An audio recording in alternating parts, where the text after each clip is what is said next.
Hello everyone, welcome to Hindi रोचक कहानियाँ channel. आज की कहानी है एक प्यार ऐसा भी।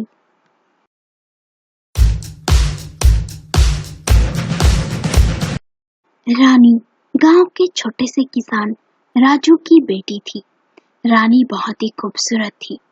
उस समय रानी की उम्र करीब 16 साल थी। रानी भी खेतों में अपने बाबूजी के साथ हाथ बटाने जाती थी। रानी की माँ का बचपन में ही देहांत हो गया था। एक दिन रानी पर भैरव की नजर पड़ी। उसे पहली ही नजर में रानी से प्रेम हो गया। बस फिर क्या था, रानी और भैरव दोनों की दोस्ती हुई और प्रेम में बदल गई। दोनों रोज चोरी छिपे मिलने लगे। भैरव गांव के सरपंच कमल सिंह का बेटा था। धीरे धीरे दोनों के प्रेम के चर्चे पूरे गांव में होने लगे थे और ये बातें सरपंच कमल से भी नहीं छिपी थी। एक दिन कमल ने भैरव से कहा, वो लड़की रानी अच्छी नहीं है, समझा ना तू? गांव के सरपंच का बेटा है तू, ये सब करना तुझे शोभा नहीं देता। भैरव ने कहा, बाबूजी, मैं रानी को सच्चे मन से प्रेम करता हूँ और उससे शादी करना चाहता हूँ। कमल ने कहा, तेरा दिमाग तो सही है ना? भला जमीन और आसमान एक हो पाए हैं जो उस तू रानी से शादी करना चाहता है? क्यों मेरी गांव में नाक कटाने पर तुला है तू? पर भैरव जिद पर अड़ा रहा। आए दिन दोनों बाप बेटे में बहस होने लगी।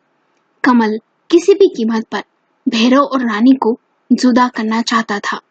इसलिए उसने एक योजना बनाई, जिसके मुताबिक उसने कुछ गुंडों को रुपए दे रानी का अपहरण करवा लिया और गांव में ये खबर फैला दी कि वो रात के अंधेरे में किसी लड़के के साथ भाग गई। रानी के पिता ने उसे बहुत ढूंढा पर वो नहीं मिली। उसके पिता को भी पूरा यकीन था कि रानी ऐसा कुछ नहीं कर सकती। भैरव भी ये मानने को तैयार नहीं था। 1 महीना बीत गया पर रानी लौट कर नहीं आई। आखिरकार कमल सिंह ने भैरव की शादी जबरदस्ती मीना से करवा दी। पर भैरव का मन तो सिर्फ और सिर्फ रानी में ही लगा था। वो सदा अपनी पत्नी से दूर रहता। उसकी पत्नी बेचारी पति के प्रेम को तरसती। धीरे धीरे भैरव रानी के गम में विक्षिप्त सा हो गया था। उधर उन गुंडों ने 1 महीना बाद रानी को धमकी देकर छोड़ दिया था कि यदि अपना मुंह खोला तो तेरे पिता को जान से मार देंगे, और ये भी कहा फिर कभी गांव में नजर मत आना। इसलिए रानी रात के अंधेरे में अपने पिता को ले दूसरे गांव चली गई। उसे बहुत दुख था कि उसने अपने प्यार को खो दिया, पर वो भी मजबूर थी। पर यह सोच खुश थी कि कम से कम भैरव अपनी पत्नी के साथ खुश रहेगा। अब उसका ख्याल रखने के लिए उसकी पत्नी है और अब तक तो वो उसे भूल भी गया होगा। इस बात को 2 साल बीत गए। भैरव की पत्नी मीना उसकी हालत को देख उसे छोड़ चली गई। भैरव रानी के प्रेम में पागल सा हो गया था। सारा दिन गांव-गांव भटकता रहता, इसी उम्मीद में कि एक न एक दिन रानी उसे जरूर मिलेगी। रानी उस गांव में रहकर खेती का काम करने लगी। एक दिन रानी ट्रैक्टर ले रात के अंधेरे में गांव की तरफ जा ही रही थी कि अचानक ही उसके सामने बाइक से एक आदमी आ गया और दोनों में टक्कर हो गई। वो आदमी बेहोश हो गया। रानी ये देख घबरा सी गई।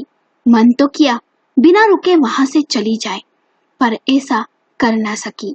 जब लालटेन के उजाले में उस आदमी का चेहरा देखा तो उसे देख एक झटका सा लगा।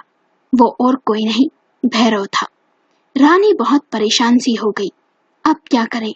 कमल सिंह तो उसे छोड़ेगा ही नहीं यदि उसे पता चला कि ये एक्सीडेंट उसने किया है। पर अंजाम की परवाह न कर वो भैरव को अस्पताल ले गई। भैरव के सर से बहुत खून बह रहा था। ये देख रानी की आंखों से आंसू बहे जा रहे थे। वो अब तक बेहोश था। नर्स ने बताया कि भैरव को खून की जरूरत है और उस ब्लड ग्रुप का खून मौजूद नहीं है। ये सुन रानी ने कहा, आप मेरा खून चेक कर ले। भैरव को रानी ने अपना खून दिया। कमल सिंह भी वहां आ गया था। जब उसने रानी को खून देते हुए देखा तो मन ही मन उसे अपनी करनी पर पछतावा हुआ। कमल सिंह ने रानी से माफी मांगी और कहा, तेरा ये एहसान मैं जीवन भर नहीं भूलूंगा। तू चाहती तो भैरव को वहीं छोड़ भाग जाती, पर तूने ऐसा नहीं किया। तेरे गम में मेरा बेटा पागल सा हो गया। मैंने दो सच्चे प्यार को अलग कर बहुत बड़ी भूल की, पर मैं अब ऐसा नहीं होने दूंगा। जब भैरव को होश आया तो रानी को देख उसने उसे सीने से लगा लिया और बहुत रोया और बोला, मुझे मेरे दोस्त से तुम्हारा पता चला और मैं तुमसे ही मिलने आ रहा था और तुम मुझे मिल गई। कुछ समय बाद रानी और भैरव दोनों की शादी कमल सिंह ने करवा दी। दोनों एक दूसरे का साथ पाकर बहुत खुश थे। आखिरकार सच्चे प्यार की जीत हुई। आपको कहानी कैसी लगी? हमें अपने विचार कमेंट करके बताएं। कहानी पसंद आई हो तो लाइक करें, शेयर करें और चैनल को सब्सक्राइब करें।